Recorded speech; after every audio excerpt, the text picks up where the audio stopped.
Assalamu alaikum. Welcome to JMCV Learning. Today I am going to do the lesson Salah, unit number 13 of grade 6. Okay, now let's start the lesson. What is Salah? Salah means worshipping Allah. It is the second pillar of Islam.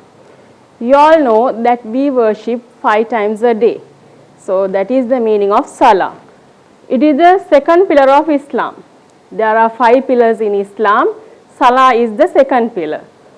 Among the 5 basic duties in Islam, Salah occupies the most important position. That is, among the 5 pillars, there are 5, and among the 5, it is the most important one. The first question to be asked on the day of Qiyamah is about the Ibadah Salah. So, as you all know, after we die, we will be resurrected on a day. So, on that day, the most important question and the first question will be asked about Salah. It is the heart of faith. It is recognized by the Quran as the first and the foremost duty of a Muslim. So, the first and the very important duty of a Muslim is Salah. Now let's see what is Ibadah. The religious duties of worship obligatory on all Muslims. The acts which we do to please Allah can also be considered as Ibadah. Now some people think that Ibadah means only the 5 main duties of Allah. Not only that, any act you do to please Allah is also called Ibadah. A hadith has it, actions are but by intention, and every man shall have but that which he intended. That means, the things which you, even an ibadah, if you intend to do it, that is, Allah is recording a merit for you from that. So, the intention also get a merit. Then, I am going to show you some hadiths highlighting the importance of Salah. The first one is, the key to paradise is Salah. So, you can understand that without Salah, you can't go to paradise. The 5 daily prayers remove sins just as water removes dirty. So, when you pray 5 times a day, just as water removes dirty from your body, your sins will be removed. Of all man's actions, the first to be accounted on the day of resurrection will be the Salah. If it is found to be complete, he will have succeeded and gained. And if it is found wanting, then he will have failed and lost. What Prophet Muhammad says in this is, the first action, the first ibadah, which will be accounted on the day of judgment is Salah. Then if your Salah is found to be complete, if Allah is pleased with it, all your other things will be complete, then you are successful. But if Allah finds that your Salah is not complete, then all your other acts will be in vain. You will be at a loss. The worst of people is he who steals from his Salah. So you know who are thieves. So here we don't mention that thief. Here one who steals from Salah, that is one who omits Salah, that is the worst stealing according to Islam. The one who omits Salah has no share in Islam. Prophet Muhammad says, the one who omits Salah has no share in Islam. That is, if you don't pray, you are not a Muslim.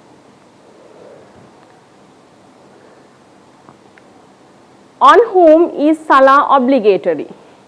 As you all know, it is obligatory on every Muslim, both male and female, the rich and the poor, the rulers and the ruled, the sick and the healthy, even those who are traveling and those in battle. So there is no excuse for you to avoid Salah. Everybody, even the rich, poor, strong, weak, even the king, president, everybody have to pray if they are Muslim. Is prayer compulsory for the sick and disabled? Yes, it is. You can't avoid it. How can the disabled pray? If a person is utterly unable to stand up due to weakness, or if he feels giddy, he can pray sitting. So if you are unable to stand, Allah has permitted you to pray sitting. If he is unable to perform ruku and sujood, he may offer them symbolically. That is, if you are unable to sit also, you can lie on the bed and also symbolically you can pray. So see how important Salah is from these facts. The Prophet ﷺ used to say, the coolness of my eyes lies in Salah. What he wanted to say in this is, Salah brings peacefulness to the mind. So your mind will be peaceful when you pray. It is a shelter of a believer. On the day of judgment, it will be our shelter. It is a source of peace and strength to a believer. So when you pray, you have the confidence in your mind that one day you will succeed.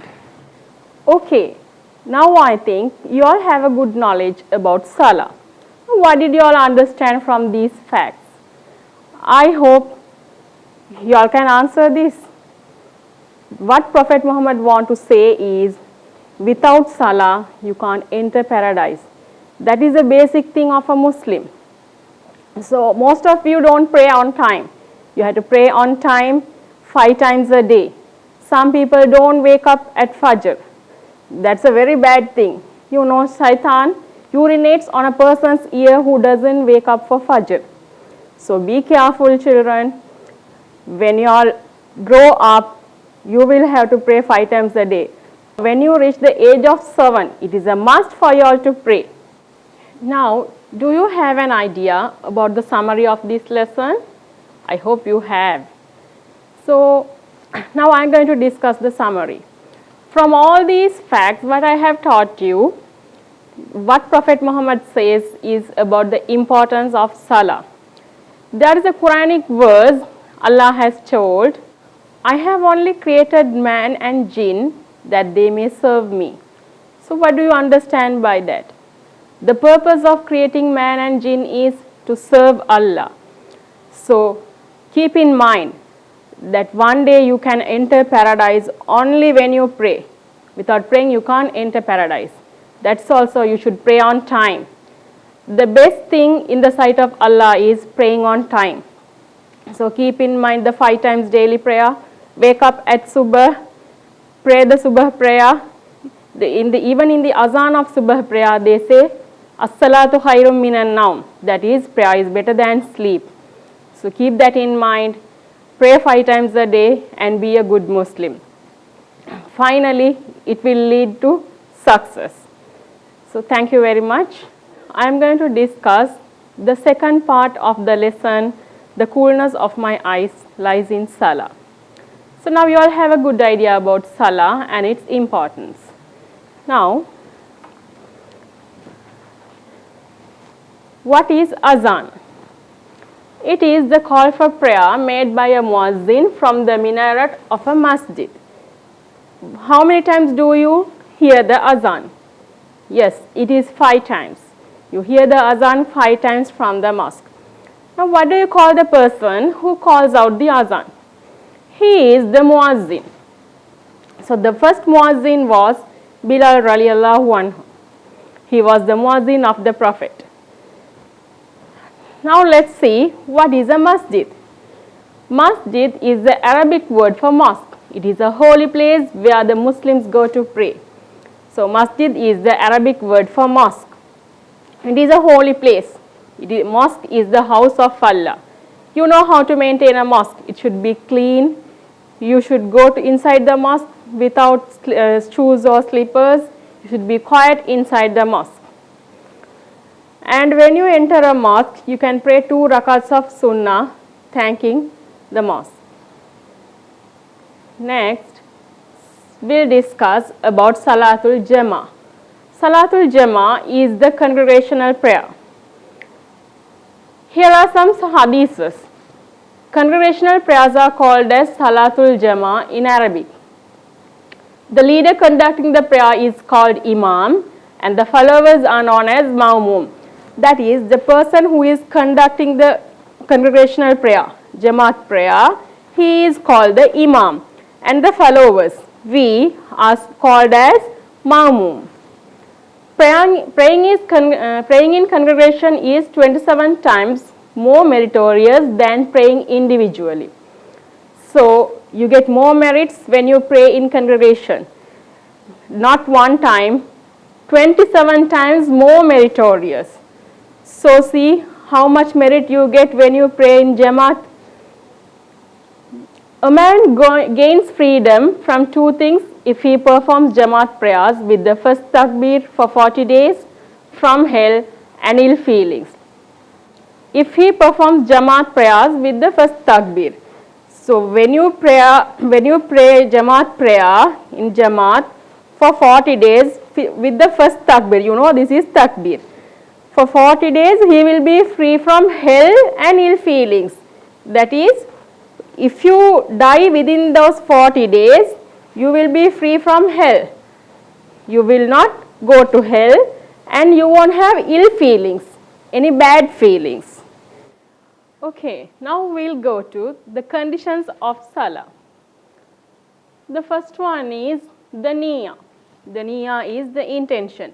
That is, you should have the intention in mind that you are going to pray. Then, purification of the body, clothes and place. Your body should be clean, the clothes, the dress which you are wearing should be clean, and the place which you are praying, that also should be clean. Covering the aura, parts of the body which are not permitted to be seen by others. You may be knowing what aura is. Aura is the parts of the body which others cannot see. You have to cover that. It is a must. Next is performing wudu, that is taking ablution. Facing the Qibla, you should turn towards the Qibla. Al-Waqt, the prescribed time, that is prayer on time. Without meeting these conditions, your prayer will not be accepted. Now we'll move on to the pillars of Salah. Al-Qiyam, standing straight. You should stand straight only if you are able. That is why I have mentioned if one is able to. So next, Takbir Tahrim, the opening Takbir. You can say the first Takbir, Allahu Akbar. Third one, reciting Surah Fatiha. You know, in each prayer, in every rakah, you have to recite Surah Fatiha. Number 4, bowing for ruku, bowing for ruku. That is this way, bowing for ruku. Then standing after ruku. After ruku, you stand in itidal. Number 6, sujood, prostration upon 7 limbs. Sujood, you go down. Prostration, that is prostration, and the 7 bones of the parts of your body, it should touch the ground. Those are the forehead with nose, 2 palms, 2 feet, 2 knees. Number 7, rising up from sujood. Number 8, sitting between the 2 sujoods. Number 9, having patience in all those pillars. That is, when you are doing all these acts, you should be patient, calm. Your mind should not go here and there. Your mind should be focused only on prayer. Number 10, tartib, this is following the order. All these things should be done in the correct order. Number 11, last tashahhud, last sitting with supplications. That is, tashahhud is when you recite at-tahiyyat, you have to sit. So that is the last tashahhud. Number 12, sitting for tashahhud. That is sitting for the tashahhud. Number 13, sending salam upon the Prophet. After reciting at-tahiyyat, you have to send salam upon the Prophet. Finally, taslim, That is saying Assalamu alaikum wa rahmatullah for the turn toward in the right side and towards the left. So these are the 14 pillars of Islam. If these are not completed properly, your prayer will be null and void. It will not be accepted. Now let's move on to the things that nullify Salah. Nullify means muftilas of Salah, or things that break the Salah. The first point is neglecting any important pillar of Salah like ruku, sujood, etc. So those are the ruku and sujood are the pillars of Salah. So if you neglect any of the pillars, your Salah will be null and void. Next, talking. When you are praying, you can't talk. Even slowly, you can't talk. Laughing. Laughing boisterously will nullify your Salah. Eating or drinking. You can't eat or drink during Salah. Then, uncovering the parts of the body that should be covered. So you know that to pray, you have to cover your aura. So when any of the parts of the body is revealed, then your prayer will become null and void. Diverging from the direction of the Qibla. So you have to turn towards the Qibla when you are praying.